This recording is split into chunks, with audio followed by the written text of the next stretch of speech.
नई दिल्ली से एक अहम खबर। भारत का जमीन का मुशाहिदा करने वाला सैटेलाइट EOS-09 हफ्ते की रात लॉन्च के दौरान नाकाम हो गया। ये satellite Satish Dhawan space centre से उड़ान भरने के सिर्फ 6 मिनट बाद रॉकेट के तीसरे मरहले में तकनीकी खराबी के बायस जाया हो गया। ISRO के चेयरमैन B नारायण के मुताबिक पहले 2 मराहिल बिल्कुल दुरुस्त चले, लेकिन तीसरे मरहले में मिशन मुकम्मल ना हो सका।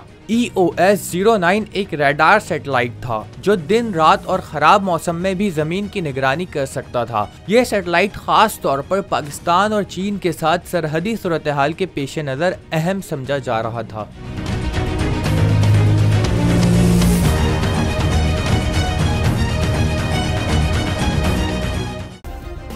सब्सक्राइब करें और बेल दबाएं ताकि कोई खबर रह न जाए।